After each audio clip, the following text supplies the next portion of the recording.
దేవుని పిల్లలారా, చేరువచ్చిన మీ అందరికీ మన ప్రభు అయిన యేసుక్రీస్తు వారి నామంలో నా శుభాభివందనాలు తెలియజేస్తున్నాను. మరి వేదిక మీద ఉన్న దైవజనులందరికీ కూడా ప్రత్యేకమైన వందనాలు తెలియజేస్తాను.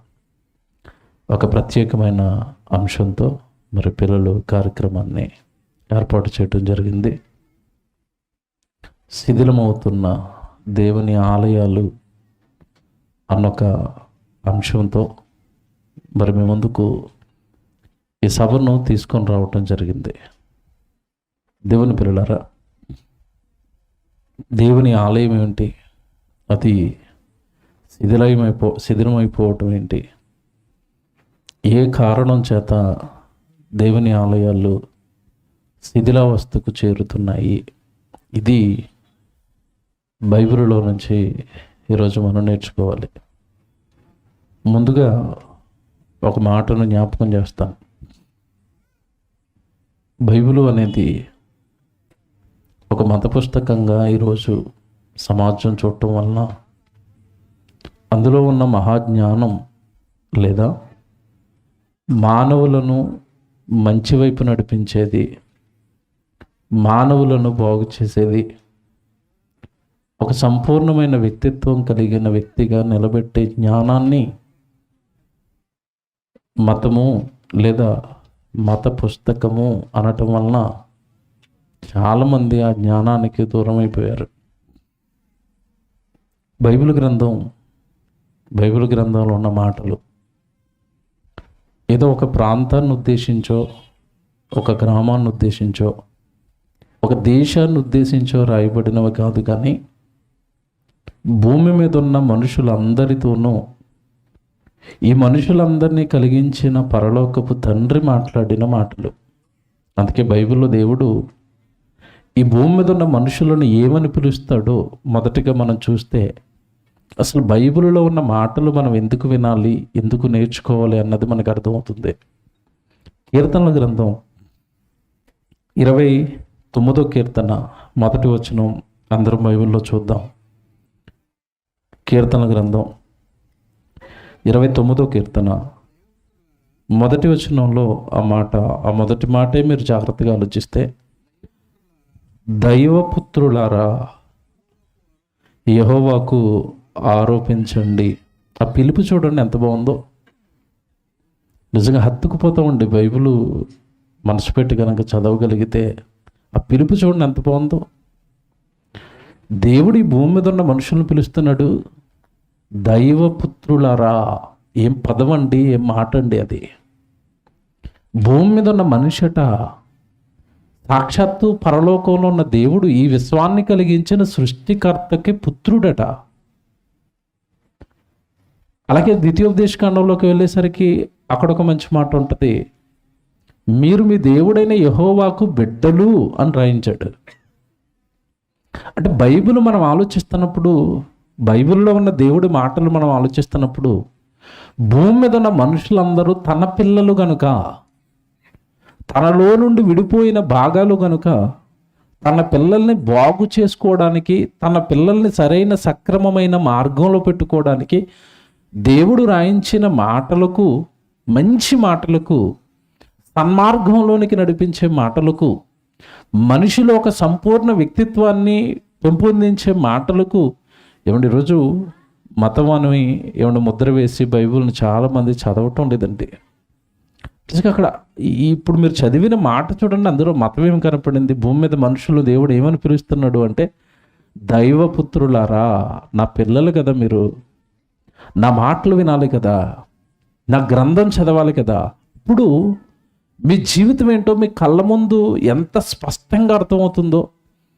మీరు ఈ భూమి మీద ఎందుకు పుట్టారో, ఎలా బ్రతకాలో, ఏం చెయ్యాలో, ఏం చెయ్యకూడదో నా పిల్లలుగా సర్వం మీకు నేను చెప్పుకుంటాను. కారణం ఏంటంటే, నేను పరలోకంలో ఉండిపోయాను, నా పిల్లలుగా మీరు భూమి మీద ఉన్నారు.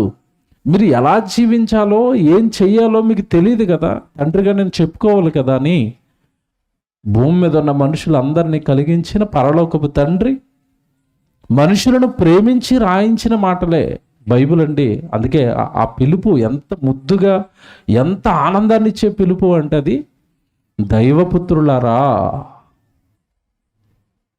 సాక్షాత్తు దేవుడు మనిషిని పుత్రుడా, నా కొడుకా, నా కూతురా అని పిలుస్తున్నాడు.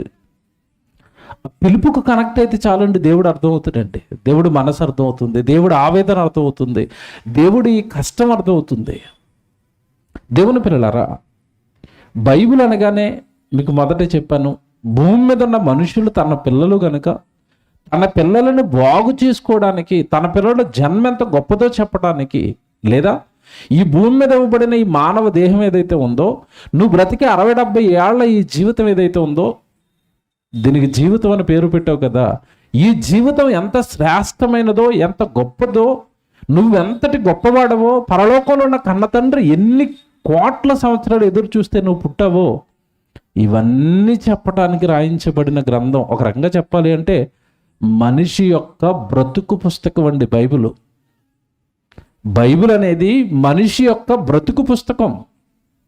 ఉదాహరణకి మనం అప్పుడప్పుడు వస్తువులు కొంటూ ఉంటాం ఇంట్లో. ఒక ఫ్యాన్ కొన్నా, ఒక ఫ్రిడ్జ్ కొన్నా, లేదంటే ఒక ఏసీ కొన్నా, దాన్ని భద్రంగా ప్యాక్ చేస్తారు. ఆ వస్తువుని లోపల థర్మాకోల్ షీట్స్తో ప్యాక్ చేస్తారు. ప్యాక్ చేసిన తర్వాత మీరు ఎప్పుడైనా చూడండి, ప్రతి వస్తువులోనూ ఒక పుస్తకం ఉంటుందండి. మాన్యువల్ అంటారు, లేదంటే బుక్లెట్ అంటారు దాన్ని. విచిత్రం ఏంటంటే, మనం ఫ్యాన్ కొనుక్కుంటే ఫ్యాన్ పట్టుకెళ్ళి బిగించుకుంటాం తప్ప పుస్తకాన్ని ఎప్పుడు చూడం మనం. విషయం అంతా పుస్తకంలోనే ఉంటుంది. ఏముంటుందంటే, ఈ ఫ్యాన్ ఏ కంపెనీ వాడు తయారు చేశాడు, ఎంత స్పీడ్తో తిరుగుతుంది, దానికి ఎంత కరెంట్ ఇవ్వాలి, అది ఎంతకాలం పనిచేస్తుంది, దాని లైఫ్ టైం ఎంత, ఎలా వాడాలి, ఇదంతా అందులో ఉంటుంది. కానీ ఎప్పుడు మనం అవి చదవం కదా, చూడం కదా. తెచ్చిన వస్తువుని ఏమన్నా ఏదో మెకానిక్ కింద పిలిపించుకుంటాం, బిగించేసుకుంటున్నాం, వాడుకుంటున్నాం, అంతే. అలాగే దేవుడిచ్చిన ఈ జీవితాన్ని కూడా మనం వాడేసుకుంటాం తప్ప, ఈ జీవితానికి ఒక మాన్యువల్ ఉంది. నీ జీవితానికి కూడా ఒక బుక్లెట్ ఉంది. నీ బాల్య దినాలు నీకు ఎందుకు వచ్చాయో బుక్లెట్, మాన్యువల్ చెప్తుంది. యవ్వనంలోకి వెళ్ళిన తర్వాత నువ్వేం చేయాలో బైబిల్ చెప్తుంది. వృద్ధాప్యంలోకి వచ్చేసరికి నువ్వు ఎలా ఉండాలో నీ మాన్యువల్, నువ్వు ఎప్పుడు ఎలా ఉండాలో చెప్పే మాన్యువల్ ఉంది, బుక్లెట్ ఉంది. అదే బైబిల్ అండి. అదే మనిషి యొక్క బ్రతుకు పుస్తకం అండి బైబిల్. ఇకపోతే మానవ జీవితాన్ని ఒకసారి బైబిల్లో పెట్టి మీరు లోతుగా ఆలోచించగలిగితే, మానవుల గురించి బైబిల్ ఏం చెప్పింది ఏమంటే, మనకు దశలో మీకు తెలియంది కాదు. ఒకప్పుడు బాల్యం అనేవారు, తర్వాత యవ్వనం, ఆ తర్వాత నడిప్రాయం, ఆ తర్వాత వృద్ధాప్యం. విచిత్రం ఏంటంటే, ప్రస్తుత కాలంలో నడిప్రాయం అనేది ఎవరిలోనూ కనపడటం లేదు. ఎందుకంటే మనం తింటున్న తిండ్ల వల్ల యవ్వనం నుంచి డైరెక్ట్గా ఎక్కడికి వెళ్ళిపోతున్నారు, వృద్ధాప్యమే. 40 సంవత్సరాలు అయితే కుర్రోడు అండి, చెప్పండి మీరు. ఇప్పుడు ఎక్కడ తెల్లగా అయిపోయి వెంట్రుకలు, ఈ మోకాలు నొప్పులు వచ్చేసి, అప్పటికే థైరాయిడ్ వచ్చేసి, అప్పటికే షుగర్ వచ్చేసి, అప్పటికే బీపీ వచ్చేసి, ఏమంటే పండు ముసలోళ్ళే తయారవ్వట్లేదు 35-40కే. అంటే నడిప్రాయం ఉందా ఇప్పుడు? లేదండి. ఉన్నాయి 3 దశలు. ఏంటి చెప్పండి? బాల్యం, యవ్వనం, వృద్ధాప్యం. ఇప్పుడు బైబిల్లోకి రండి. బైబిల్ ఎంత బాగా మాట్లాడుతుందంటే, నీ బాల్యంలో నువ్వేం చేయాలో తెలుసా? నీ బాల్య దినముల యందే నీ సృష్టికర్త ఎవరో నువ్వు తెలుసుకోవాలని రాశాడు దేవుడు. నీ సృష్టికర్త ఒక ఆయన ఉన్నాడు, నీ దేహాన్ని కట్టిన ఆయన ఒక ఆయన ఉన్నాడు, అందులో ఆత్మను పెట్టిన ఆయన ఒక ఆయన ఉన్నాడు, నీకంటూ 60-70 ఏళ్ల ఈ జీవితం ఆయుష్కాలాన్ని నిర్ణయించిన ఆయన ఒక ఆయన ఉన్నాడు. ఆయన ఎవరో నువ్వు తెలుసుకోవాలి. ఎప్పుడు తెలుసుకోవాలి? ఇది బాల్య దినాలలో. బాల్య దినాలలో దేవుని తెలుసుకున్న నువ్వు, సృష్టికర్తను స్మరణకు తెచ్చుకున్న నువ్వు, యవ్వన కాలం వచ్చేసరికి ఆ సృష్టికర్త ఏ పని నిమిత్తం అయితే ఈ లోకానికి నిన్ను పంపించాడో ఆ పని యొక్క భారాన్ని ఎత్తుకోవాలి. యవ్వన కాలమున కాడి మోయుట నరునికి మేలు. అంటే యవ్వన కాలం అంతా కూడా నువ్వు చేయవలసింది ఏంటంటే దేవుని సేవ. ఏ సృష్టికర్త అయితే నిన్ను పుట్టించాడో ఆ సృష్టికర్త పనుల్లో నువ్వు ఉండాలి. వృద్ధాప్యానికి వచ్చేసరికి పత్రికలు రాసిన పౌలు గారు అంటున్నారు, నా పరుగును నేను కడముట్టించి తిని నా కొరకు నీతి కిరీటం, జీవ కిరీటం సిద్ధంగా ఉంది. హ్యాపీ. చూసారా? అప్పుడప్పుడు చూడండి, మంచి గవర్నమెంట్ జాబ్ చేసిన ఆయన రిటైర్ అయిపోయిన తర్వాత ఎంత హ్యాపీగా కూర్చుంటాడు. గవర్నమెంట్ జాబ్ చేసి చక్కగా చదివించాడు, పిల్లల్ని సెటిల్ చేసాడు, ఇల్లు కట్టేసుకున్నాడు, హ్యాపీ. కాలు మీద కాలు వేసుకుని కూర్చుంటాడు. నాకేంటి, పెన్షన్ వస్తుంది, నేను హ్యాపీ అంటాడు కదా. అలా ఉండాలి వృద్ధాప్యంలో. అంటే జీవితాన్ని ఇచ్చిన దేవుడు ఏ దశలో ఏం చేయాలో కూడా రాశాడు. అంత స్పష్టంగా బైబిల్లో నుండి మానవ జీవితాన్ని గురిపెట్టే దేవుడు మాట్లాడాడు. మానవ జీవితమే బైబిల్లో ఉంటుంది. బైబిల్లోకి తీసుకెళ్తానండి మిమ్మల్ని.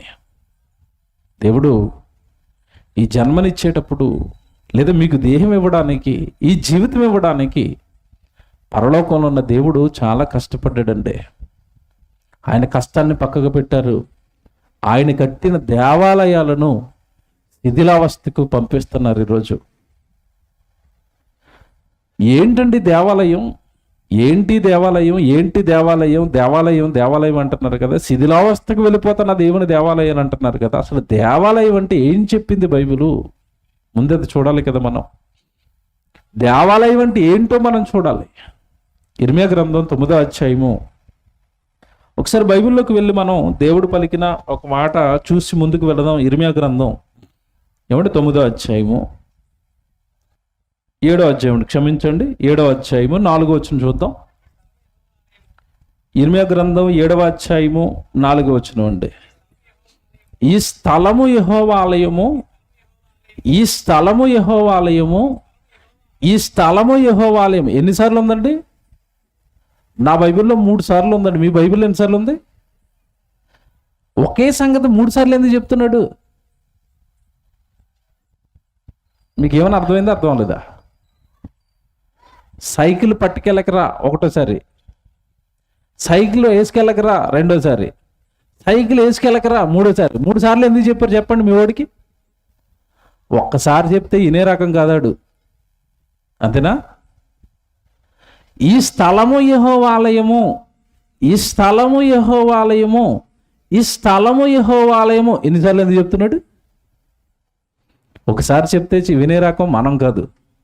అందుకేనా మీరు ఎవరో బాధపడకూడదంటే. నిజాలు మాట్లాడుతున్నప్పుడు కొంచెం బాధించినా అది వాక్యం గనక, బైబిల్ గనక ఒప్పుకొని తీరాలి. ఈరోజు ఒప్పుకున్నాం అనుకోండి, ఈరోజు మనసుకి బాధించిన నిజాన్ని అంగీకరించామనుకోండి, పాతాళాన్ని తప్పించుకుంటాం, నిత్యాగ్ని దండను తప్పించుకుంటాం. డాక్టరు గాయమైంది, డాక్టర్ దగ్గరికి వెళ్ళాడు. ఏం చేస్తాడు చెప్పండి? గాయానికి డాక్టర్ ఏం చేస్తాడు? వైద్యం చేసేటప్పుడు అక్కడ కుళ్ళిపోయిన గాయాన్నంతా కట్ చేస్తాడు. అప్పుడు ఏమొస్తుంది? నొప్పి వస్తుంది. అబ్బబ్బబ్బ నాకు నొప్పి వస్తేస్తుంది, నువ్వు వైద్యం చేయొద్దు అంటే ఏమైపోతుంది చెప్పండి? ఆ గాయం ఇంకా పెద్దదైపోతే తర్వాత కాలో చెయ్యో తీసేస్తారు. అంతే కదండి. ఎప్పుడు కూడా మనం వింటున్నది ఎంతవరకు నిజం? దేవుడు బైబిల్లో అంటున్నాడు. ఎందుకంటే యెహోవా ఆలయం అంటే ఏంటో మీకు తెలియాలి కనుక ఇక్కడ తీసుకొచ్చాను. ఈ స్థలము యెహోవా ఆలయము, ఈ స్థలము యెహోవా ఆలయము, ఈ స్థలము యెహోవా ఆలయము. అక్కడ తర్వాత చూడండి, అక్కడ ఏమనుందో 3 సార్లు చెప్పిన తర్వాత ఏమన్నాడు అక్కడ? అని మీరు చెప్పుచున్నారే, నాకు సంబంధం లేదు అది. దేవుడు చూడండి ఎలా మాట్లాడుతున్నాడు. ఈ స్థలము యెహోవా ఆలయం అని మీరు చెప్తున్నారు, నేను చెప్పలేదు. ఎక్కడ బైబిల్లో నేను ఎక్కడైనా చెప్పానా? మీరు చెప్తున్నారు ఆలయాలంటే స్థలాలు అని. మీరు చెప్తున్నారు, మీరు చెప్తున్నారు, మీరు చెప్తున్నారు. మీరే చెప్పారు, నేను చెప్పలేదు దేవుడిగా. మీరు చెప్పుచున్నారే అని తర్వాత వెంటనే ఇక్కడ ఏమన్నాడు చెప్పండి? మీరు చెప్పుచున్నారే, ఈ మోసకరమైన మాటను మీరు. ఇప్పుడు స్థలము యెహోవా ఆలయం అని అనటం మోసకరమైన మాట, మోసం చేసే మాట, మోసగించే మాట. అవునండి, అవును. ఎందుకంటే నేను పలుకుతున్నది కాదు అది. ఇప్పుడు ఈ మాట విన్న వెంటనే ఎవరికైనా కోపం వచ్చింది అంటే, ఎవరి మీద కోపం వచ్చింది? ఎవరి మీదకి కోపం వచ్చినట్టు చెప్పండి ఇప్పుడు మీకు? నా మీద, దేవుడి మీద? దేవుడి మీదే. ఏమండి ఇందుకు కోపం ఎందుకు వస్తుంది అంటే, చిన్నప్పటి నుంచి మనం ఒకటి నమ్మేసామండి. ఏమి నమ్మేమంటే, బాధపడకండి, మనమంతా గుడికి వెళ్తామండి ఆదివారం. బాగా వినండి నేను చెప్పేది. ఆదివారం ఇది మా సన్నిధి అన్నారు, ఆదివారం ఇది మా గుడి అన్నారు, ఆదివారం మాకు ఇక్కడ సేవ జరుగుతుంది మా సంఘం అన్నారు. పిల్లలకి పుట్టెంటుకలు తీయాలి. అప్పుడు ఎక్కడ తీస్తారు చెప్పండి? ఎక్కడ తీస్తారు? సంఘంలోనా? కాదు, మీకు దగ్గరలో ఒకటి ఉంది పుణ్యక్షేత్రం. ఎక్కడ? అక్కడికి ఎందుకు వెళ్ళారు? నేను అడుగుతున్నాను, అక్కడికి ఎందుకు వెళ్ళారు? అది దేవుడి ఆలయమా? ఎవరో అన్నారు, నువ్వు దాన్ని నమ్మావు, అదేనా? మా హైదరాబాద్కి వచ్చేసారనుకోండి, మాకు మీకంటే పెద్దది ఉంది మెదక్. ఎక్కడెక్కడి నుంచో వస్తారు, మా వాళ్ళు కూడా అక్కడికి వెళ్ళిపోతూ ఉంటారు. ఇంకా జేబు కొంచెం లావుగా ఉందనుకోండి, అంటే పర్సులు బాగా డబ్బులు ఉన్నాయనుకోండి, ఈ చిన్న చిన్న పని చేయవేక, పెద్దదే ఎక్కడ యెరూషలేము యాత్ర. మెదక్ యెహోవాలయం అన్నారు, విజయవాడ పక్కన ఉన్న గౌరీపట్నం గుణదలో ఏమన్నా యెహోవాలయం అన్నారు, యెరూషలేములో ఉన్నది యెహోవాలయం అన్నారు. ఈ స్థలం యెహోవాలయము, ఈ స్థలము యెహోవాలయము, ఈ స్థలము యెహోవాలయము అని మీరు చెప్పారు. నేను చెప్పానా? అది దేవుడు అక్కడ అని మీరు చెప్పుచున్నారే. ఈ మోసకరమైన మాటలు మీరు నమ్మొద్దు అన్నాడు దేవుడు. మేము నమ్మమండి, బైబిల్లో ఉంది కనుక. మీరు నమ్మారనుకోండి, మీరేమైపోతున్నట్టు ఇప్పుడు మోసపోతున్నారా?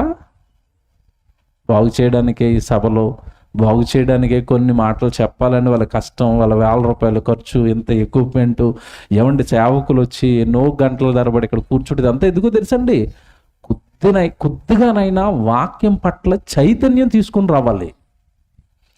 వాక్యం పట్ల చైతన్యం తీసుకుని రావాలి. ఎందుకంటే ఈరోజు ఎలా మారిపోయారంటే క్రైస్తవులు 100 మంది ఏది నమ్మితే అదే నిజం అనుకుంటున్నారు.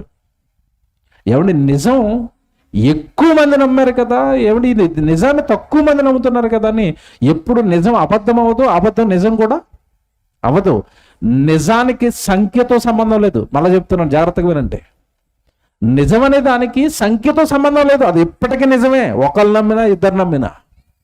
బైబిల్ చెప్పింది స్థలం యెహోవా ఆలయం కాదు, అంతే, కన్ఫర్మ్. అది కన్ఫర్మ్. ఆలయం గురించి ఇంక మరి వెనక్కి వెళ్ళి చరిత్ర చెప్పాలంటే చాలా టైం అయిపోద్దండి. చెప్పుకుంటూ వస్తాను, మీకు టూకీగా బైబిల్ చదివే వాళ్ళకి అర్థమైపోతాయి. ప్రారంభంలో దేవుడికంటూ స్థలం, భూమి మీద స్పెషల్గా ఎక్కడ ఆలయాలు కట్టమని దేవుడికి ఎవరికి చెప్పలేదండి. యాకోబుకు దేవుడు కనపడిన చోట ఒక బలిపీఠం రాయి కట్టాడు, బలిపీఠం అన్నాడు, అది దేవుడు మందిరం అన్నాడు. అబ్రహాంకి దేవుడు కనపడిన చోట ఒక బలిపీఠం కడతాడు, అది దేవుడు మందిరంగా, దేవుడి స్థలంగా పిలువబడేది. ఆ తర్వాత కాలంలో ఏమంటే దేవుడు మందసాన్ని కట్టమన్నాడు ఇశ్రాయేల్ మధ్యలో. ఆ మందసంలో ఏమిటి రాతి పలకలు, దేవుడి వాక్యాలు రాసిన రాతి పలకలు మాత్రం అందులో ఉండేవి. అది దేవుడి నివాస స్థలంగా, దేవుడి దేవాలయంగా, లేదంటే దేవుడి పరిశుద్ధ ఆవరణంగా భావించేవారు. దానిని ఇశ్రాయేల్ ఎక్కడికి వెళితే అక్కడ వాళ్ళతో పాటు పట్టుకుని వెళ్ళిపోయమనేవాడు దాన్ని.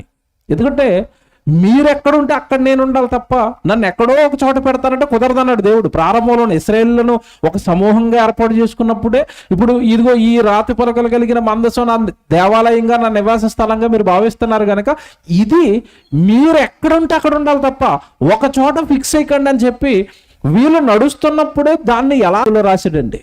మీరు చదువుకోండి, తర్వాత సంఖ్యాకాండం 2వ అధ్యాయం చదవండి బాగా. సంఖ్యాకాండం 2వ అధ్యాయం మీరు చదివితే నిజంగా మీరు అక్కడ రాయబడిన సంగతులు కంటే ఆశ్చర్యపోతారు. మందసాన్ని ఎలా తీసుకుని వెళ్ళాలో, నేను మీ మధ్యలోనే ఉండాలి కనుక మందసం ఎక్కడ పెట్టాలో అని చెప్తాడు. 2వ అధ్యాయం మీరు చదువుతున్నప్పుడు ఒక్క మాట చదివిస్తాను చూడండి. 2వ అధ్యాయం సంఖ్యాకాండం. అంటే దేవుడు ఎక్కడ ఉండాలనుకుంటున్నాడు, ఎవరి మధ్యలో ఉండాలనుకుంటున్నాడు మీకు తెలియాలి కదా. 17వ వచనం చూడండి. సంఖ్యాకాండం 2వ అధ్యాయం 17వ వచనం అండి. ప్రత్యక్షపు గుడారము పాలెముల నడుమ అంటే అర్థం ఏంటి? పాలెముల నడుమ. పాలెము అనగానే అక్కడ ఇశ్రాయేలు జనాంగం. మీ నడుమ, మీ మధ్యలో ఉండాలి మందసం. ఇక మీరు చదువుకోండి, 2వ అధ్యాయం 25వ వచనం రాసుకోండి. నేను చెప్పినవన్నీ రాసుకోండి, తర్వాత ఇంటికి వెళ్ళిన తర్వాత చదువుకోండి. 2వ అధ్యాయం 25వ వచనం రాసుకోండి, 3వ అధ్యాయం 23వ వచనం రాసుకోండి, 3వ అధ్యాయం 29 రాసుకోండి, 3వ అధ్యాయం 38 రాసుకోండి. ఇవన్నీ ఎందుకు రాసుకోమని తెలుసా? ఆ రోజున్న ఇశ్రాయేలు గోత్రాలు 12 గోత్రాలు అండి, 4 దిక్కులు. దేవుడు ఏం చేశాడంటే మధ్యలో నేను ఉండాలి మందసం. తూర్పు దిక్కు 4 గోత్రాలు, పడమటి దిక్కు 4 గోత్రాలు, దక్షిణాన 4, ఏమండి ఉత్తరాన 4. అలాగా ఈ గోత్రాలన్నిటినీ కూడా మధ్యలో నేను ఉండాలి. దిక్కుల వైజ్గా ఒక్కొక్క గోత్రాన్ని విభజించండి. మీరు ముందు వెనక ఇటుపక్క మీరు ఉండాలి. మధ్యలో నేను ఉండాలి, మీతో పాటు నేను ఉండాలి. ఇది దేవుడు అంటే.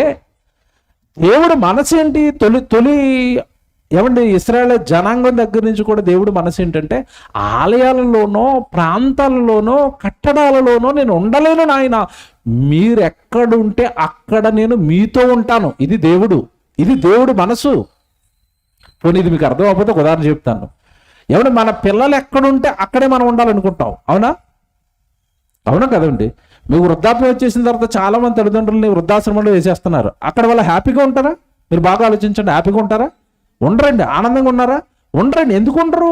అక్కడ తినడానికి తిండి ఉంది, కట్టుకోవడానికి బట్టలు ఉన్నాయి, హాయిగా పడుకోవడానికి అన్ని వసతులు ఉన్నాయి. కానీ ఎవరు లేరు? పిల్లలు లేరు. పిల్లలు లేని చోట నువ్వు ఉండలేను అన్నప్పుడు, నువ్వు లేని చోట ఆలయంలోనో కట్టడంలోనో దేవుడు ఎందుకుంటాడు అంటే, ప్రారంభం నుంచి దేవుడు మనసు ఏంటంటే, మీరెక్కడుంటే అక్కడ నేను ఉంటాను. తొలి జంట మీకు తెలుసు కదండి, ఆదామవ్వలు. ఇద్దరిని ఎక్కడ పెట్టాడు చెప్పండి? దేవుడు పట్టుకెళ్ళి తొలితే ఎక్కడ పెట్టాడు? ఏదైనా తోటలో పెట్టాడు. ఏదైనా తోటలో పెట్టిన దేవుడు రోజు ప్రతి చల్లపుట్ట వచ్చి వాళ్ళతో మాట్లాడుకున్నాడా? అంటే దేవుడు ఏమర్థమవుతున్నాడు ఇప్పుడు మీకు?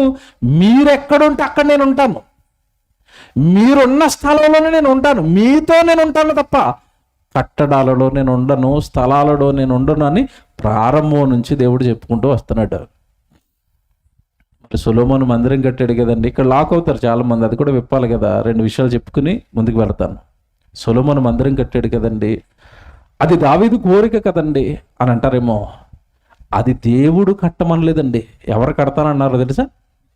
స్వతహాగా దావీదే, నన్ను దేవుడు రాజును చేశాడు, గొర్రెల కాపరిని, ఇదిగో నేను ఈ అంతఃపురంలో ఉన్నాను, దేవదారు బ్రాణుతో చేసిన అంతఃపురంలో నేనున్నాను, నన్ను ఈ స్థితికి తెచ్చిన దేవుడు మందసం, లేదంటే దేవుడు నివాస స్థలంగా పిలువబడుతున్న మందసం ఆ గుడారంలో గుడ్డ మొక్కల మధ్యలో ఉండిపోయిందని ఆయనగా అది చూసి దేవుడి మీద ప్రేమతో కడతాను అంటే, ఏమంటే దేవుడి మీద ప్రేమతో ఆయన కడతాను అన్నాడు కనుక సర్లే నాయన కట్టు అన్నాడు. అలాగని ఆ మందిరంలో దేవుడు ఉంటాడా అంటే, దానిని కట్టిన సొలొమోను ఏమన్నాడో తెలుసండి బైబిల్లో?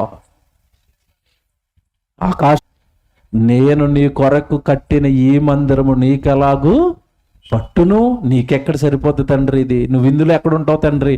ఏదో మేము ఆ మందిరం దగ్గరకు వచ్చి ప్రార్థన చేసుకుంటున్నప్పుడు నీ ప్రార్థనా మందిరంగా దానికి ఒక ఖ్యాతి ఇచ్చి అక్కడ మేము ప్రార్థనలు చేసుకుంటున్నప్పుడు కొంచెం వినునాయన, అందుకే ఈ మందిరం అన్నాడు.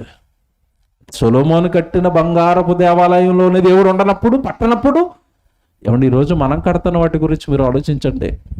మీకు అర్థమైపోద్ది. బైబిల్ బాగా వస్తేనండి, ఏమంటే నిజంగా బైబిల్లో ఉన్న అన్ని సందర్భాలు మనకు మీరు ఆలోచిస్తే క్లియర్గా మనకు అర్థమైంది ఏంటంటే, దేవుడు అనే ఆయన ప్రాంతాలలో కానీ కట్టడాలలో కానీ ఉండడు. ఇది కన్ఫర్మ్. మీకు కన్ఫర్మ్ చేయడానికి ఒక వచనం చూపిస్తాను. నేను చెప్పిందంతా దేవుడు ఒక వచనంలో రాశాడు. అపోస్తలుల కార్యాలు 7వ అధ్యాయము 47 నుంచి సొలొమోను కట్టిన మందిరం గురించి మళ్ళా పరిశుద్ధాత్మ ప్రేరణతో స్టెఫన్ గారు ప్రసంగంలో ఎత్తుకున్నాడు దీన్ని. మళ్ళా ఏమని చెప్తున్నాడు చూడండి. అపోస్తలుల కార్యాలు 7వ అధ్యాయము 47వ వచనం చదువుతున్నారు. అయితే సొలొమోను ఆయన కొరకు మందిరమును కట్టించెను, అయినను ఆకాశము నా సింహాసనము, భూమి నా పాదపీఠము, మీరు నా కొరకు ఎలాంటి మందిరము కట్టుదురు? నా విశ్రాంతి స్థలం ఏది?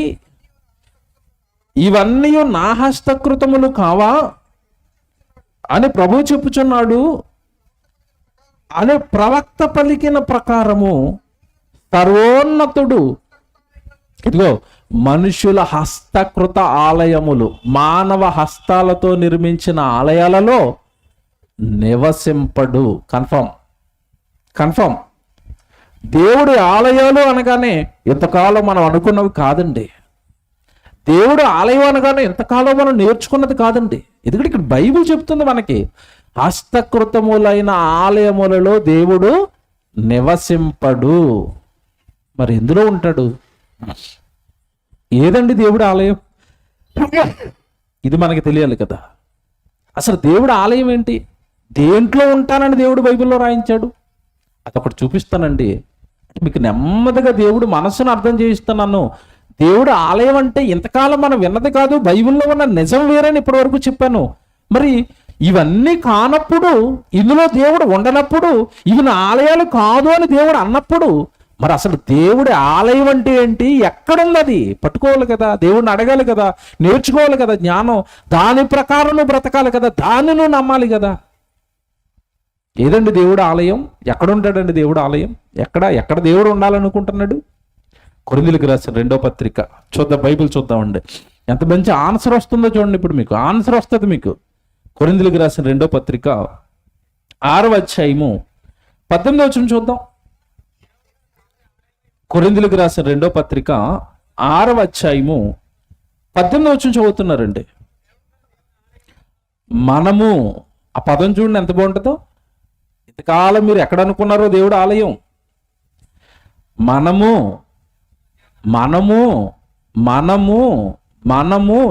ఇన్నిసార్లు ఎందుకు చెప్తున్నానో మీకు చివరిలో అర్థమవుతుంది. మనము జీవము కలిగిన దేవునికి, జీవించే జీవం కలిగిన ఆలయం నువ్వే. నిర్జీవమైన కట్టడం కాదు దేవుడు ఆలయం. రాళ్లతోనో, సిమెంటుతోనో, రేకులతోనో, చివరికి సొలొమోను కట్టిన బంగారంతోనో, అది కాదండి దేవుడు ఆలయం. ఎంత మంచి మాట చూడండి అక్కడ.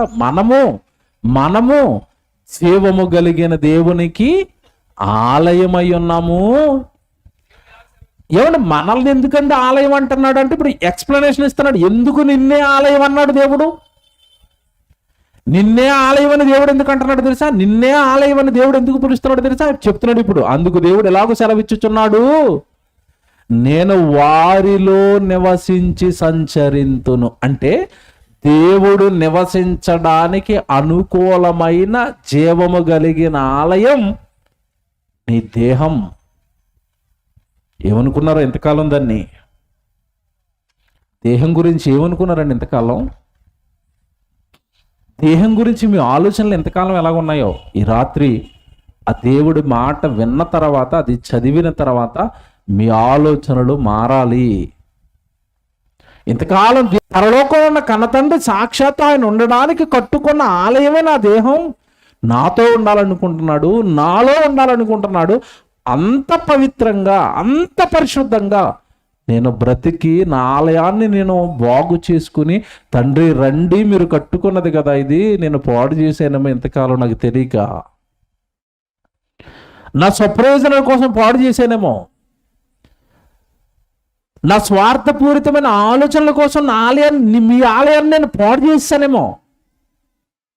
ఈ రాత్రి నేను ఆలోచిస్తాను తండ్రి, ఎందుకంటే మీరే నాకు ఆలయం అన్న తర్వాత, ఏమంటే సాక్షాత్తు దేవుడు వచ్చి ఉండాలి అంటే దేహం ఎంత పరిశుద్ధంగా ఉండాలో మీరు ఆలోచించుకోవాలి. ఏమంటే ఈరోజు పరిశుభ్రత కరువైంది, పరిశుద్ధత బాగా కరువైంది. పరిశుభ్రత లేదు, పరిశుద్ధత లేదు, రెండూ కరువయ్యాయి.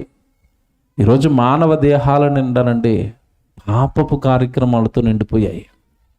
ఎంత బాధపడుతున్నాడో దేవుడు అంటే, తాను కట్టుకున్న తన దేహాలు తాను ఉండడానికి కట్టుకుంటే, ఆ దేహాలతో ఎలాంటి కార్యక్రమాలు మనుషులు జరిగిస్తున్నారో, ఆ దేవుడి ఆలయాలు లేదా దేవుడు కట్టుకున్న బంగారపు దేవాలయాలు మీ దేహాలైతే, ఆ దేహాలతో మనుషులు ఏం జరిగిస్తున్నారో, ఏమండి ఎంత శిథిలావస్థకు చేరిపోయాయని దేవుడు బాధపడుతున్నాడో మంచి వచనం ఒకటి బైబిల్లో చూపిస్తాను. ఇర్మియా గ్రంథం చదువుదాం మనం అందరం. ఇర్మియా గ్రంథం 9వ అధ్యాయము మొదటి నుంచి చదువుదామండి. బైబిల్ అందరూ దయచేసి అందరూ బైబిల్ తీయండి. ఇర్మియా గ్రంథం 9వ అధ్యాయము మొదటి నుంచి చదువుదామండి. నా జనులలో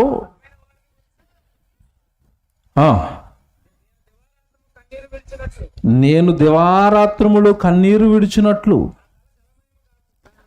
నా తల జలమయముగాను నా కన్ను కన్నీళ్ళ ఊటగాను ఉండునుగాక. నా జనులందరూ చెప్తున్నాడంటే, ఈ దేహాలతో ఏం జరుగుతున్నాయో చెప్తున్నాడు, ఈ దేహాలను ఎలా మార్చేశారో చెప్తున్నాడు, ఈ దేవాలయాలను ఎంతటి పాపపు పంకిలంగా మార్చేశాడో చెప్తున్నారండి. నా జనులట, ఆయన పిల్లలట వ్యభిచారులను ద్రోహుల సమూహమునై ఉన్నారు.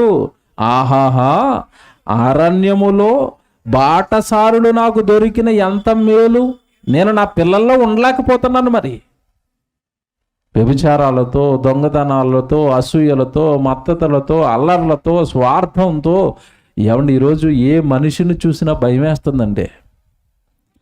మనుషులను చూస్తుంటే భయం వేస్తుంది. ఈరోజు మనుషులు అంత భయంకరంగా మారిపోయారు. ఎవరిలోనూ ప్రేమ, జాలి, దయ, ఆప్యాయత, అనురాగము, దేవుడు పిల్లడం అన్న ఏమండి చింతన, ఇవన్నీ వెళ్ళిపోయాయండి.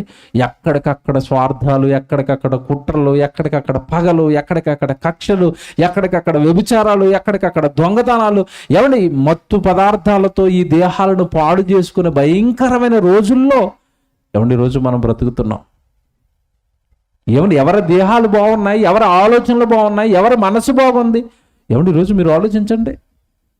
ఒకప్పుడండి గ్రామాల్లో ఎంత ఐక్యత ఉండేది అంటే, ఆ గ్రామంలో ఎవరు చనిపోయినా సరేనండి, గ్రామం మొత్తం పాపం అలాగుండిపోయి ఆ చనిపోయిన ఇంటి వారికి గ్రామంలో ఉన్న వాళ్ళందరూ భోజనాలు పట్టుకుని వెళ్ళటం, వాళ్ళని సేద తీర్చడం, వాళ్ళని ఆ దుఃఖంలో ఉన్న కుటుంబానికి ఓదార్పునివ్వటం ఒకప్పుడు ఉండేదండి. ఇప్పుడు అలాంటి ప్రేమలు ఏమైనా కనపడుతున్నాయి గ్రామాల్లో? మీ గ్రామాల్లోకి వచ్చాను కనుక ఇదంతా నాకు మళ్ళీ ఆలోచనలోకి వస్తున్నాయి. మా పట్టణాల్లో మేము ఉండే హైదరాబాద్లో అంటారా, అపార్ట్మెంట్లో ఎదురుగ్గా ఎవడున్నాడో కూడా తెలీదు, అవతల డోర్లో ఎవరున్నారో తెలియదండి. ఎందుకంటే ఎప్పుడు డోర్లు వేసే ఉంటాయి. ఒకరికొకరు మాట్లాడుకోరు, ఒకరికొకరు ఏమంటే ప్రేమలు లేవు, ఒకరికొకరు అనురాగాలు లేవు, మొక్కలు అయిపోయండి. ఎవరి జీవితం వాళ్ళు ఏమండి లోకంలో ఎదగాలి తొక్కుకున్నా, అవతలోడిని నాశనం చేసా, అవతలోడిని మోసం చేసా, ఏ సంబంధం లేదు, నువ్వు ఎదగరా, నువ్వు బాగోరా. భయంకరమైన క్రూర సమాజంలోకి వచ్చేవండి. అడవిలో ఉండే జంతువులు సైతం అండి స్వజాతి నాశనాన్ని కోరుకోవు. సింహం సింహాన్ని తినదు, పులిని చంపుకోదు, ఏమండి కుక్క మరో కుక్కను చంపదు. స్వజాతి నాశనం అనేది జీవుల్లో కనపడదు. కానీ ఈరోజు మనిషి చూడండి నరుక్కుంటున్నాడు, చంపుకుంటున్నాడు. మీకు తెలియదు కాదు కదండి. తెల్లవారి న్యూస్ పేపర్ పెట్టినా, న్యూస్ ఛానల్ పెట్టినా అన్ని రక్తపు పేర్లే కదండి, నరకడాలే కదండి, చంపుకోవడాలే కదండి. ఏముంది సమాజంలో మంచి అంటే? ఒకప్పుడు దేవుడు తానుండాలని తాను కట్టుకున్న దేవాలయాల పరిస్థితి ఇదా ఈరోజు అంటే? ఇదేనండి ఈరోజు. ఆ మధ్యకాలంలో మీకు తెలియదు కాదు, ఒక వార్త అండి నిజంగా ప్రపంచాన్ని అంత కలిచివేసేసింది. ఏంటి అంటే, ముంబైకి చెందిన అమ్మాయి అండి ఢిల్లీకి చెందిన అబ్బాయిని ప్రేమించింది. మీకు తెలియదు కాదు, న్యూస్లో వైరల్ అయింది అది.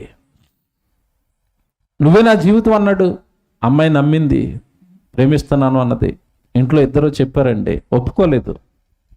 ఇంట్లో పెళ్ళిళ్ళకి ఒప్పుకోలేదు. మంచోడు కదమ్మా వాడికి ఇచ్చి పెళ్లి చేస్తే నీ జీవితాన్ని నాశనం చేస్తాడు అని అమ్మాయి తల్లిదండ్రులు వాడికి ఇచ్చి పెళ్లి చేయడానికి ఒప్పుకోలేదంటే, వెంటనే వాడు మాయమాటలు చెప్పి ఇది మీ అమ్మ నాన్నలు ఒప్పుకోవట్లేదు కదా, మనం వేరే ఊరికి పారిపోదాం, అక్కడ పెళ్లి చేసుకుందాం అన్నాడు. ప్రేమ గుడ్డిది అంటారు కదండి. ప్రేమ ఏటట? గుడ్డిదట, కళ్ళు లేవట. మరి ఎందుకు గుడ్డిదైపోయిందో, ఆ కళ్ళు ఎవడు పొడి చేశాడో తెలీదు. ఆ ప్రేమను పుట్టించినోడు సైతాన్ గాడు, ఆడందరి కళ్ళు పొడి చేస్తాడు. ఇది బైబిల్లో రాయబడింది. అది ఈ యుగ సంబంధమైన దేవత అవిశ్వాసులైన వారి మనోనేత్రాలకు అంటే అందరి కళ్ళు పొడి చేస్తుంది. వాక్యం మన దగ్గర లేదా మన కళ్ళు పొడి చేస్తుంది. అది పొడిచింది చాలా మంది. ప్రేమ గుడ్డిదంటే నేను చాలా లోతుగా ఆలోచించానండి. ప్రేమ గుడ్డిదని ఎందుకన్నారు? ఆ ప్రేమ కళ్ళు ఎవడు పొడి చేసాడంటే ఈడే. ఇలాంటి కుట్రల్లో ఇలాంటి పన్నాగాలన్నీ ఈడి దగ్గరే ఉంటాయి. ప్రేమ గుడ్డిది కదా, ప్రియుడు రమ్మన్నాడు, వెళ్ళిపోయింది. ముంబై తీసుకెళ్ళిపోయాడండి ఢిల్లీ నుంచి. 6 నెలలు ఒకే ఫ్లాట్లో ఉన్నారు, కాపురం చేస్తున్నారు. అమ్మాయి 6 నెలల తర్వాత అడిగింది, ఏమండి పెళ్లి చేసుకుంటానని కదా నన్ను తీసుకొచ్చారు, నా మెడలో తాళి లేదు, మెట్టులు లేవు, వివాహం కాకుండా ఇలా మనం కలిసి ఉండటం తప్పు కదా, పెళ్లి చేసుకోవాలి కదా అంటే, ఈరోజు చేస్తాను, రేపు చేస్తాను, ఎల్లుండి చేస్తాను అంటున్నాడు. కాలం గడుపుతున్నాడు తప్పండి. పెళ్ళి అంటే ఏదో దాటేస్తున్నాడు. కొద్ది రోజులకి అమ్మాయికి డౌట్ వచ్చింది, వీడు పెళ్లి చేసుకునేటట్లు లేడని గట్టిగా బెదిరించడం స్టార్ట్ చేసింది. పెళ్లి చేసుకుంటావా లేదా పోలీస్ స్టేషన్లో కంప్లైంట్ ఇమ్మంటావా, నన్ను పెళ్లి చేసుకుంటావా, అందరి ముందు అల్లరి చేయమంటావా?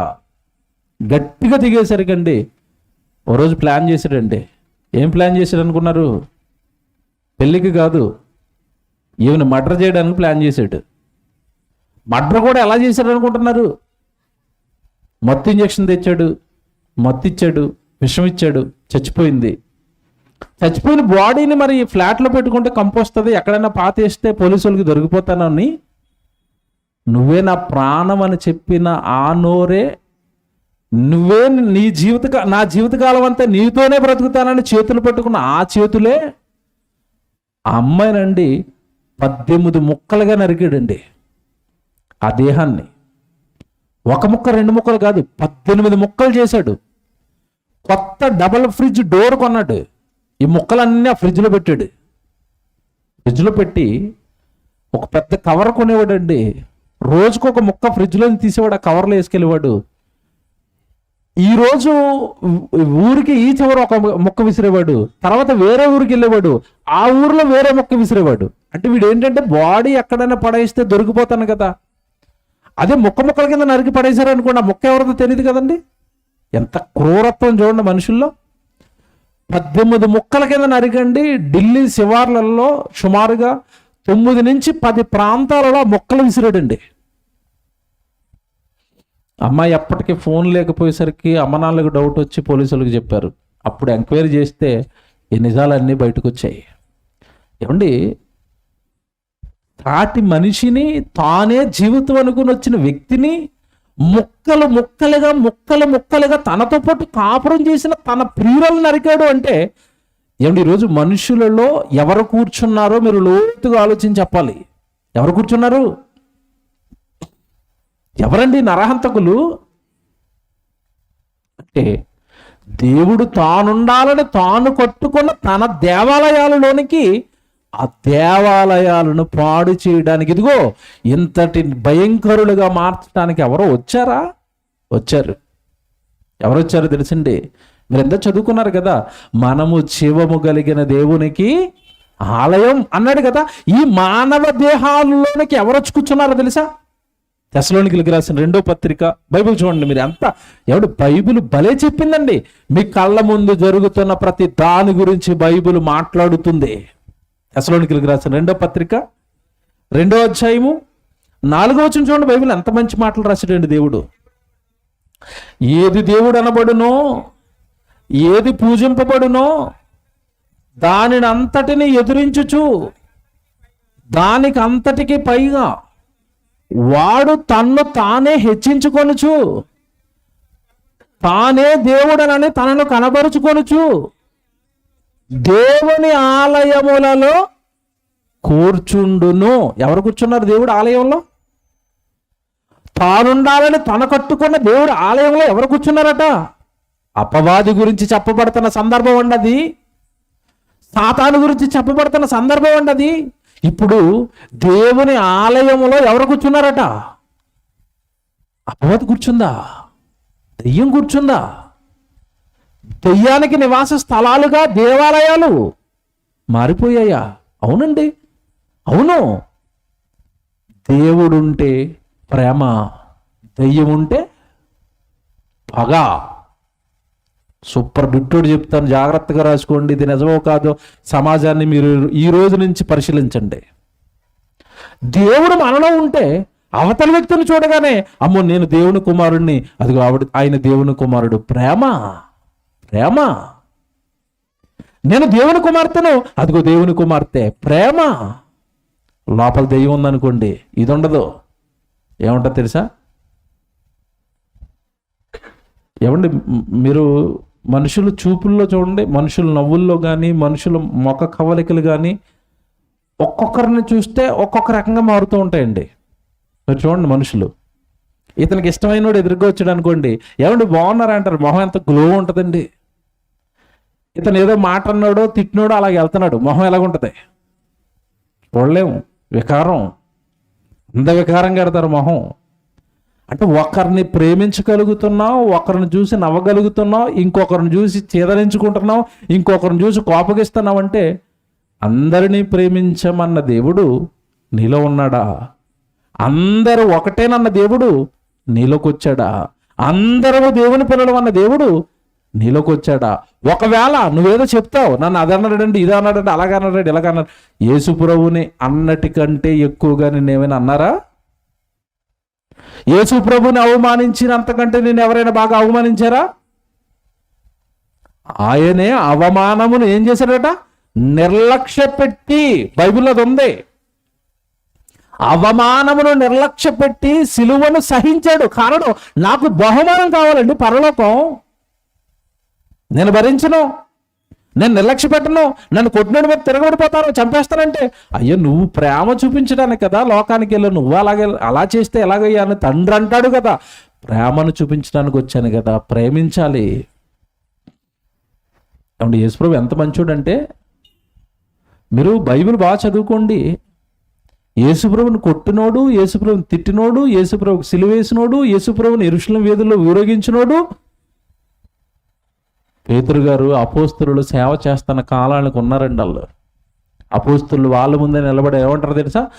మీరు చంపిన ఈ యేసునే దేవుడు రక్షకుడిగా, క్రీస్తుగా నియమించాడు అన్నాడు. ఏమన్నా ఆ రోజు ఆ మాటలు విన్న వాళ్ళందరూ కూడా హృదయంలో నొచ్చుకొని పేతురు గారు ప్రసంగం చేసిన తర్వాత, అమ్మో మేము చంపేశాం ప్రభువుని, ఇప్పుడు మేము ఏం చేయాలంటే, ఏ లేదు మీరు పాపక్షమాపణను అందాలి అంటే మీరు ఏం తీసుకోవాలి అంటే, ఆ సిలువను వేసిన వాళ్ళను, మేకులు కొట్టిన వాళ్ళను, ముళ్ళ కిరీటం వేసిన వాళ్ళను తర్వాత యేసుక్రీస్తుని వారు క్షమించేసి వాళ్ళలోనికి ఎవరిని పంపించాడో తెలుసా? పరిశుద్ధాత్మ దేవుని పంపించాడు. ఏం ప్రభు అండి! ఆ ప్రభుని నమ్మినోళ్ళమే కదా మనం, ఆ పరలోకంలో ఉన్న కన్నతండ్రి పిల్లలమే కదా మనం. నిన్ను ఎవరైనా అంత క్రూరంగా దండిస్తే, కొడితే, తిడితే నువ్వు క్షమిస్తావా? నిన్ను చంపిన వాళ్ళని క్షమిస్తావా? ఎక్స్ట్రా వరం ఇచ్చాడు చంపిన వాళ్ళకి, మళ్ళీ పరిశుద్ధాత్మ వరాన్ని మనం ఇస్తావా? మిమ్మల్ని తిట్టిన వాళ్ళకి ఎవరికైనా మీరు బర్త్డేకి పెద్ద గిఫ్ట్ పెట్టుకుని వెళ్తారా? ఏమండి, మిమ్మల్ని బాగా తిడతారు, తెల్లవారు లేస్తే బర్త్డే చేసుకుంటున్నారు, పెద్ద గిఫ్ట్ పెట్టుకుని వెళ్తారా? ఊరుకోండి, నిన్ను తిడతాది, అలా గిఫ్ట్ కాదు, భోజనం చేసి వచ్చేస్తాను వెళ్ళి. ఆయన వరం ఇచ్చాడట. అంటే మనకి ఏమర్థం అవ్వాలి? మనలో దేవుడు ఉంటే దైవత్వం ఉట్టిపడుతుంది. మనలో దేవుడు ఉంటే అందరూ దేవుని పిల్లలుగా కనపడతారు.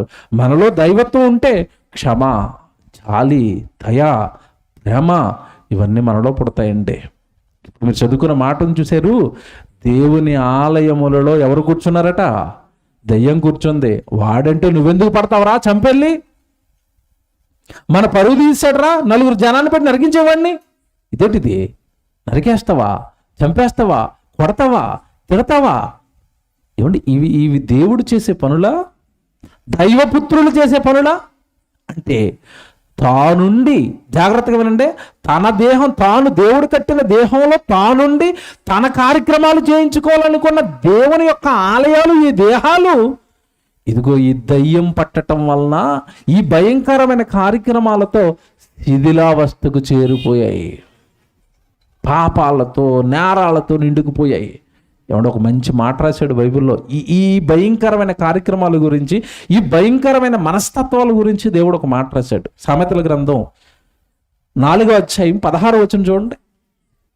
నిజంగా ఆశ్చర్యపోతారు ఈ మాట చదివితే మీరు. ఇప్పుడు అంటే దయ్యం పట్టేసింది ఈ ఆలయాలన్నీ, ఈ దేహాలన్నీ, ఈ దేహాలతో మనుషులు ఏం చేస్తున్నారో ఏమంటే దేవుడు చెప్తున్నాడండి. సామెతల గ్రంథం 4వ అధ్యాయము 16వ వచనం చూడండి.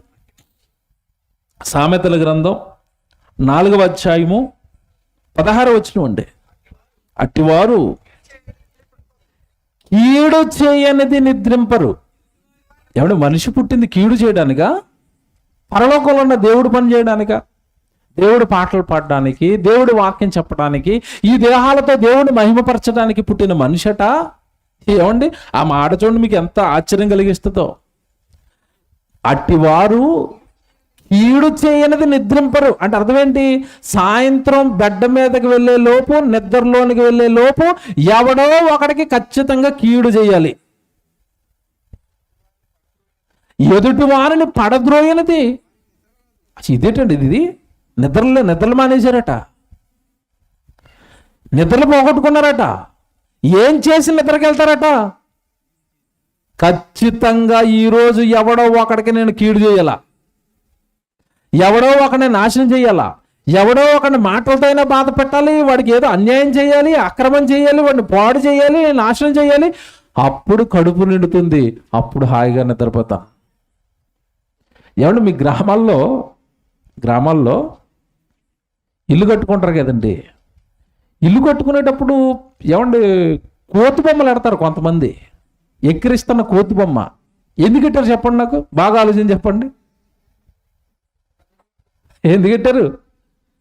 ఎవడ కన్ను పడి నా ఇల్లు ఆపించేస్తాడో అక్కడ మున్సిపల్ ఆఫీసులు కంప్లైంట్ ఇచ్చి, ఏమంటే వాడు 3 ఫ్లోర్లు వేసేస్తున్నాడండి, మీరు పర్మిషన్ ఇచ్చారా అని ఆఫీస్కి వెళ్ళాడు అనుకోండి, పంచాయతీ ఆఫీస్ కాడు వచ్చేసి మన ఇల్లు కానీ ఆపించేస్తాడు. ఆడు గోళ మనకెందుకని కోతి బొమ్మ పెడతారు. కొంతమంది దెయ్యం బొమ్మ, కొంతమంది బట్టలతోనండి మనిషిని తయారు చేసి దాన్ని ఏదో అంటారండి, ఏంటండి దిష్టి బొమ్మ. ఎందుకు పెట్టారు ఇవన్నీ? ఇంటి ముందు నుంచి వెళుతున్న ఎవడ కన్ను నా ఇంటి మీద అడిపోద్దో అంటే ఆడి పని ఏంటంటే, మరి వీడు ఇన్ని ఫ్లోర్లు వేసేస్తున్నాడు, వీడికి డబ్బులు ఎక్కడేరా, నీకెందుకు ఆడు ఇల్లు కట్టుకుంటే? అటు చూడలేవా, ఓర్చుకోలేవా? ఎవడైనా కారు కొనుక్కుంటే ఓర్చుకోరు, ఇల్లు కట్టుకుంటే ఓర్చుకోరు, ఆడు మంచి బట్టలు వేసుకుంటే ఓర్చుకోరు, ఆడు మంచి తిండి తింటే ఓర్చుకోరు, చక్కగా వాళ్ళ పిల్లలకి పెళ్లి చేసుకుంటే ఓర్చుకోరు. ఇదేంటండి ఇది? కళ్ళన్నీ ఎలా మారిపోయినాయి చెప్పండి. పచ్చకామలు వచ్చినప్పుడు పచ్చగా మారిపోతాయట. నేను అంటానంటే పచ్చకళ్ళు కాదండి, దెయ్యం కళ్ళు అవి. లోపల దెయ్యం ఉంది, కళ్ళలో కూడా ఎవరు వచ్చారు ఇప్పుడు? దెయ్యం ఎలాగొచ్చింది? నీకెందుకు ఎలాగొస్తే? వాళ్ళ కష్టం ఏదో పడుతున్నారు, వాళ్ళ జీవితం ఏదో జీవిస్తున్నారు. నీకు తోస్తే కాస్త సహాయం చేయి. నీ వల్ల అవదా? నమస్కారం పెట్టి దూరంగా ఉండు. పాడు చేయాలని ఎందుకు చూస్తున్నావు? నాశనం చేయాలని ఎందుకు చూస్తున్నావు? చూడండి ఎంత బాగా రాశాడు చూడండి ఆ మాట. కీడు చెయ్యనిది, అట్టివారు కీడు చెయ్యనిది నిద్రింపరు, ఎదుటివాడిని పడత్రోయనిది. ఇప్పుడు బైబిల్ మతమా మనుషులను సంస్కరిస్తుంది? ఇప్పుడు మీరు చెప్పండి. బాగుపడండి, దేవుని పిల్లలు మీరు పాపాలు చేయకండి, నేరాలు చేయకండి, ఆ దేహాలతో తప్పుడు కార్యక్రమాలు చేయకండి. ఆ దేహం దేవుడు కట్టిన దేవాలయం, మీ తండ్రి ఉండే దేవాలయం, మీరు పరిశుద్ధంగా ఉండండి. ఇగో ఇలాంటి పాపపు కార్యక్రమాలు చేయకండి, వ్యభిచారాలు చేయకండి, దొంగతనాలు చేయకండి, మోసాలు చేయకండి. మీ తండ్రి మీలో ఉండాలనుకుంటున్నాడు. అలా పాపపు కార్యక్రమాలతో ఆ దేవాలయాలను పాడు చేయకండి అన్న దేవుడు మతమయ్యాడా? ఎంత మంచి మాటలండి బైబిల్, ఎంత మంచి మాటలండి, ఎంత మంచి సందర్భాలండి బైబిల్లో. ఏమంటే నిజంగా బైబిల్ ఏ కాలంలో కూడా అర్థం అవ్వలేదండి. యేసుప్రభు ఉన్నాడు, యేసుప్రభు ఒక రోజు అండి ఒక మాట చెప్పాడు, ఇదే మాట చెప్పాడు, ఈ దేవాలయాన్ని పడగొట్టండి 3 రోజుల్లో కడతాను అన్నాడు. వాళ్ళకి అర్థమైంది ఆ రోజు. మా పితరులు 46 సంవత్సరములు ఈ మందిరముని కట్టిరే, నువ్వు 3 దినాల్లో కట్టేస్తావా? వేసేంట్రా సిలువ అన్నారు అంతే. అంటే వాళ్ళకేమైంది? మందిరం అనగానే వాళ్ళకేం అర్థమైంది? సొలొమోనుతో కట్టింది తర్వాత కూలగొట్టేసారులేండి, తర్వాత ఇంకొక అతను కట్టింది, అతను కూలగొట్టేస్తే ఇంకో. ఏమంటే యేసుప్రభు ఉన్న కాలానికి సొలొమోను కట్టింది కాదు అది. అంతకు 3 సార్లు దాన్ని శుభ్రంగా చితక్కొట్టి కూలగొట్టేశారు ఆ మందిరాన్ని. మా పితరులు 46 సంవత్సరాలు కట్టారే, నువ్వు 3 రోజుల్లో కడతావా? అంటే ఆయన దేన్ని దేవాలయం అన్నాడో కూడా ఆ రోజు వాళ్ళకి అర్థం అవ్వలేదు. ఈ రోజు దేవాలయం అంటే మనకు అర్థమైందా? స్థలం అనుకున్నారా ఇంతకాలం? కాదండి. మీరే పవిత్రంగా ఉండండి, ప్రార్థనలు చేసుకోండి, బాగా వాక్యం చదువుకోండి. ఇలాంటి సభల్లోకి వచ్చి చక్కగా పుస్తకం నోట్స్ పట్టుకొచ్చి చక్కగా రాసుకోండి. అవన్నీ మరలా ఎవరో ఒకరికి చెప్పడానికి ప్రయత్నించండి. ఎవరో ఒకరిని దేవుళ్ళకి నడిపించడానికి. ఏమంటే మీరు సాధ్యమైతే నడిచి ఒకరి దగ్గరికి వెళ్ళి సువార్త కరపత్రిక ఇచ్చో లేదంటే ఇప్పుడు అంతా లేటెస్ట్ మరి ఆన్లైన్ సేవ కదా, తెల్లవారుసరికి యూట్యూబ్లో ఏదో ఒక మంచి ప్రసంగాలు వస్తాయి, ఎవరో ఒకరికి షేర్ చేయండి. ఈ వాక్యం వినండి, చాలా బాగుందండి, రాత్రి ప్రసంగం బాగా చెప్పారండి అని ఏదో ఒక ప్రసంగాన్ని వాళ్ళ దగ్గరికి పంపించండి. వాక్యం వినిపించండి, దేవుని వైపు నడిపించండి. ఈ ఆలోచనతో ఉండండి, పరలోకం వెళ్ళిపోతామండి. మనకెందుకండి బాబు ఈ లోకంతో పాటు ఈ భయంకరమైన కార్యక్రమాలు, పాపాలు, నేరాలు చేసి పాతాళానికి వెళ్ళిపోయి భయంకరమైన కార్యక్రమాలు మనకెందుకు చెప్పండి? ఈ దేహం గురించి దేవుడు ఎన్ని కలలు కన్నాడో ఒక మాట చూపిస్తానండి. మీరు చాలా జాగ్రత్తగా వచనం చదవాలి. కొరింథీయులకు రాసిన మొదటి పత్రిక 8వ అధ్యాయము, ఏమంటే లేదంటే రోమపత్రిక చదువుదాం అండి. రోమపత్రికలో మంచి మాట ఉంటుంది. రోమపత్రిక 6వ అధ్యాయం చూద్దాం, 12వ వచనం చూడండి. రోమపత్రిక 6వ అధ్యాయము 12వ వచనం. కాబట్టి శరీర దురాశలకు లోబడినట్లుగా చావునకు లోనైన మీ శరీరమునందు, చూసారా, మీ శరీరంలో పాపాన్ని ఏలనివ్వకండి, మీ శరీరంలో పాపానికి చోటు ఇవ్వకండి, మీ శరీరాన్ని పాపానికి ఇవ్వకండి. మీ తండ్రి కట్టుకున్నాడు కదా 270 రోజులు తల్లి గర్భంలో. మీ తల్లి కట్టింది కాదు కదా నీ దేహం, మీ తండ్రి కట్టింది కాదు కదా, నీ బంధువులు కట్టింది కాదు కదా. పరలోకంలో ఉన్న కన్న తండ్రి నీ తల్లి గర్భంలో కట్టుకున్న పవిత్రమైన దేహంలో పాపానికి చోటు ఇవ్వటం ఏంటయ్యా? తట్టుకుంటాడా? కట్టుకున్న ఆయన. ఎవడు మీరు కట్టుకున్న ఇంట్లోకి పందులో కుక్కలో అన్నీ వచ్చి కాపురం చేసేస్తున్నాయి అనుకోండి, మీకు ఎలాగుంటుంది? కష్టపడి కట్టుకున్న మీ ఇంట్లోకి వస్తే ఉండనిస్తారా? అట్లా కాళ్ళు ఎరగొట్టి బయటకు పంపించరు, కర్రలెట్టి కొట్టేసి చంపేసి విషం పెట్టేసి మా ఇంట్లోకే వస్తారా? మా ఇంట్లోకే వస్తారా? అబ్బో, మీ ఇల్లు అంటే మీకు ఎంత ప్రేమ కదా, మరి మీ దేహం దేవుడిల్లు కదా, అందులో పాపాలను ఎందుకు ఉండనిస్తున్నారు? మంచి మాట అండి అది. చూడండి, కాబట్టి శరీర దురాశలకు లోబడినట్లుగా చావునకు లోనైన మీ శరీరమునందు పాపమును ఏలనీయకుడి, మరియు మీ అవయవములను దుర్నీతికి సాధనములుగా పాపములకు అప్పగింపకుడి. అయితే మృతులలో నుండి సజీవులం అనుకొని మిమ్మల్ని మీరే దేవునికి అప్పగించుకునుడి. మీ అవయవములను నీతికి సాధనములుగా దేవునికి అప్పగించండి. నీతికి సాధనాలు, నోటితో పాట పాడండి, అది నీతులు జరిగిస్తుంది. దేవుడు పాట పాడితే, సినిమా పాట పాడుతున్నావు అనుకోండి, బూతు పాటలు పాడుతున్నావు అనుకోండి, పాపం జరుగుతుంది నీ నోటితో. దేవుడు వాక్యం చెప్పు, నీతి జరుగుతుంది. అదే నోటితో ఎవరినో బూతులు తిడుతున్నావు అనుకోండి, పాపం జరుగుతుంది. కళ్ళు, దేవుడు వాక్యం చదువుతామని ఇచ్చాడు, చదువు, మంచి చక్కగా దేవుడు వాక్యం చదువు, దేవుడి పుస్తకాలు చదువు, లేదా దేవుడు మెసేజ్లు విను, కళ్ళతో చూడు, మంచిది. కానీ ఆ కళ్ళుతో నిన్ను పాడు చేసే పాప కార్యక్రమాలు ఏమైనా చూస్తున్నావా? ఏమన్నా ఈరోజు ప్రతి ఇంట్లోనూ కూడా జరిగేది ఏంటో మీకు తెలియదు కదండి. ఒకప్పుడు ఇంట్లో అంటే సాయంత్రం అయ్యేసరికి క్రైస్తవుల కుటుంబాల్లో అందరూ కూర్చొని రౌండ్ టేబుల్గా అలా చక్కగా కూర్చొని అమ్మ పాట పాడేది, అమ్మాయి ఒక పాట పాడేది, ఆవిడ తండ్రి ప్రార్థన చేసేవాడు, 4 వచనాలు చదువుకునేవారు, అందరూ కలిసి అంటే ప్రార్థన అయిపోయిన తర్వాత భోజనం చేసి పడుకునేవారు. అసలు ఒక్కరి కుటుంబంలోనే ఇది జరుగుతుందండి ఈరోజు. ఓ పక్క జబర్దస్త్ ఆడుతూ ఉంటుంది. ఈ మధ్యకాలంలో టీవీల్లో ఒకళ్ళు చూస్తున్నారు, సెల్ ఫోన్లో ఒకళ్ళు చూస్తున్నారు, ల్యాప్టాప్లో ఒకళ్ళు చూస్తున్నారు. ఏమండి, ఈవిడ సీరియల్ చూస్తూ ఉంటుంది, ఆయన న్యూస్ చూస్తూ ఉంటాడు, పిల్లలు గేమ్స్ ఆడుకుంటూ ఉంటారు, అయిపోయింది, అన్నదిని పడుకోవడమే. ఇంకేం దేవుడేడి? ప్రార్థనలేవి? ఏమంటే ఆ భయంకరమైన పాపానికి, భయంకరంగా లోక సంబంధమైన వాటికి మీ కళ్ళు, మీ దేహం, మీ జీవితం అంతా ఇచ్చేస్తుంటే ఇంకెక్కడ పరిశుద్ధత అవయవాలకు వస్తుంది? మీరు చెప్పండి. కళ్ళు దేవుడి వాక్యం చదవడానికి, చెవులు దేవుడి మాటలు వినడానికి, నోరు ఆయన గురించి మాట్లాడడానికి, కాళ్ళు ఆయన గురించి నడవడానికి, చేతులు ఆయన గురించి పనిచేయడానికి, మీ అవయవాలను నీతికి సాధనాలుగా దేవునికి అప్పగించండి. అంటే ఈరోజు పాపాలకు, నేరాలకు, భయంకరమైన లోకపు కార్యక్రమాలకు ఎవడి దేహంలో ఉన్న అవయవాలను వాడేయటం లేదా? దేహాన్ని ఇచ్చేయలేదా? మీకు మాట చెప్తాను, జాగ్రత్తగా వినాలి. బాప్తీసం తీసుకున్న వాళ్ళు అందరి గురించి మాట్లాడుతున్నాను. ప్రసంగం వింటున్న మీలో చాలామంది అనుకుంటారు, మేము ఒకప్పుడు ఇవన్నీ చేసామన్నా, బాప్తీసం తీసుకున్నాము, మా పాపాలన్నీ పోయాయి, మేము ఏమి చేయమిక, ఇటు పాపము చేయము, ఇటు దేవుడి పని చెయ్యం, ఆదివారం గుడికి వస్తాం వెళ్ళిపోతాం, గుడికి వస్తాం వెళ్ళిపోతాం, ఏ పని చెయ్యం అన్నారనుకోండి. మీకు టాప్ సీక్రెట్ ఒకటి చెప్తున్నాను. ఒకప్పుడు మీ చేతులతో మీరు చేసిన పాపం, ఒకప్పుడు మీ నోటితో మీరు ఆడిన దుర్భాషలు, బూతులు, దేవుడికి నచ్చని మాటలు, ఇవన్నీ మీ నోట్లోంచి పోవాలి అంటే ఒకప్పుడు ఈ దేహంలో ఉన్న అవయవాలతో మీరు పాపం ఎలా చేశారో ఆ పాపం పోవాలి అంటే ఆ అవయవాలతో పరిశుద్ధమైన కార్యక్రమాలు జరగాలి.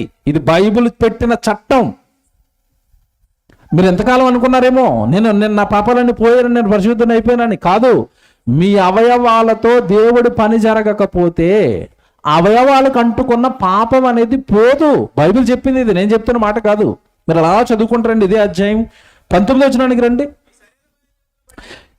ఏమండి, ఇదే రోమపత్రిక 6వ అధ్యాయము 19 వచనం చూడండి.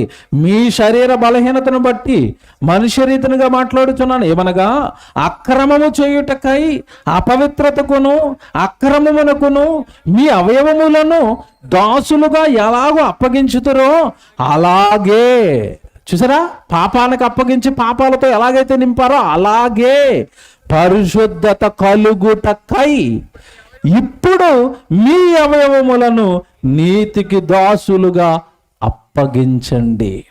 పాపానికి ఇచ్చారు కదా ఒకప్పుడు. ఆ పాపం పోవాలి అంటే, అవి పరిశుద్ధపరచబడాలి అంటే ఇప్పుడు ఆ దేహంతో అవయవాలతో ఏం జరగాలట? దేవుని కార్యక్రమాలు జరగాలి, దేవుడి పనులు జరగాలి. మారిపోయానండి నేను. ఒకప్పుడు బూతులు, ఒకప్పుడు భయంకరమైన మాటలు లేవండి. ఇప్పుడు ప్రభు గురించి మాట్లాడుతున్నానండి, వాక్యం మాట్లాడతానండి, ఎవరిని దూషించనండి, ఎవరిని ద్వేషించనండి. ఆ వ్యక్తి చనిపోయాడండి, అది పాత జీవితం అండి. ఏమండి, నువ్వు మారిపోయాను అని నీకుగా సర్టిఫికెట్ ఇచ్చుకుంటే ఇటు ప్రజలు నమ్మరు, దేవుడు నమ్మడు. మారిపోయావు అని ఎలా రుజువు చేసుకోవాలి అంటే, ఒకప్పుడు ఈ అవయవాలతో నువ్వు చేసిన పాపపు కార్యక్రమాల స్థానంలో అవయవాలతో ఇప్పుడు ఏం జరగాలి? దేవుడి మాటలు రావాలి, దేవుడి పనులు నీ జీవితం నుండి రావాలి.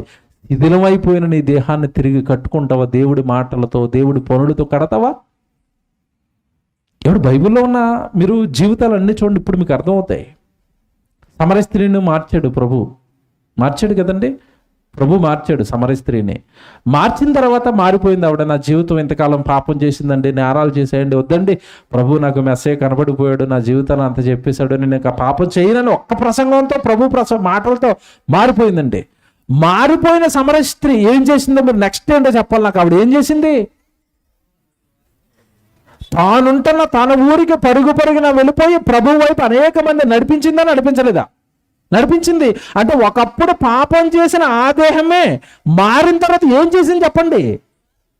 సువార్త, దేవుడి పని. మరి నువ్వు మారిపోయానంటున్నావు కదా, నువ్వు మారిపోయానండి, అసలు దేవుడికి రుజువేంటి? నువ్వేం చేస్తున్నావు నీ దేహంతో? బాగా ఆలోచించు. ఏంటి రుజువు? ఏమండి, మీకు ఇది అర్థం అవుతుంది. మీ పిల్లల విషయం చెప్తాను. ఒరే టీవీ చూడకరా అంటే మొత్తం మీద ఒక రోజు అంటున్నాడు, మమ్మీ నీ కోరిక మేరకు నేను టీవీ చూడటం మానేశాను మమ్మీ. అందుకని అబ్బా మా ఓ టీవీ చూడటం మానేసిరండి. టీవీ చూడటం మానేసి ల్యాప్టాప్ చూస్తున్నాడు. ఇప్పుడు మారిపోయాడా? ఈ పాపంలోంచి ఇంకో పాపంలోకి షిఫ్ట్ అయ్యాడా? టీవీ చూడటం మానేసినాడు ఆడు బైబిల్ చదువుకున్నాడు అనుకోడు, అప్పుడు అనాలి కదా. వాడు ఏమయ్యాడు? మా వాడు మారిపోయాడండి. నీకు అర్థమైంది ఇప్పుడు నెమ్మదిగా. టీవీ చూసి, పాపాలు చూసి, నేరాలు చూసిన వాడు వద్దండిగా నేను బైబిల్ చదువుకుంటానండి, అప్పుడు మారాడు. అంతే తప్ప టీవీ చూడటం మానేశానండి, ల్యాప్టాప్ చూస్తానండి, టీవీ చూడటం మానేశానండి, సెల్ ఫోన్లో చూస్తానండి, మారాడా? ఇంకో రూట్లో పాపానికి వెళ్ళాడా? ఇది మీకు అర్థమైతే నువ్వు దేవుళ్ళలోకి వచ్చిన తర్వాత నేను మారిపోయాను అంటున్నావు కదా. మారిపోతే నీ దేహంతో దేవుడు పని చేయి. అప్పుడు చెప్పు దేవుడికి, మారిపోయిన తండ్రి, ఒకప్పుడు చేశాను పాపాలు, ఇప్పుడు మీ సేవ చేసుకుంటున్నాను, మీ పని చేసుకుంటున్నాను, మీ మాటలు చదువుకుంటున్నాను, మారిపోయాను నేను అంటారా? అదే అక్కడ రాయబడిన 19వ వచనం. ఒకప్పుడు పాపం చేయడానికి మీ దేహాలను, మీ అవయవాలను ఎలాగైతే అప్పగించారో ఇప్పుడు వాటికి పరిశుద్ధత కలుగుటక ఇప్పుడు మీ అవయవాలను నీతికి సాధనాలుగా దేవునికి మీరు ఏం చేయాలట?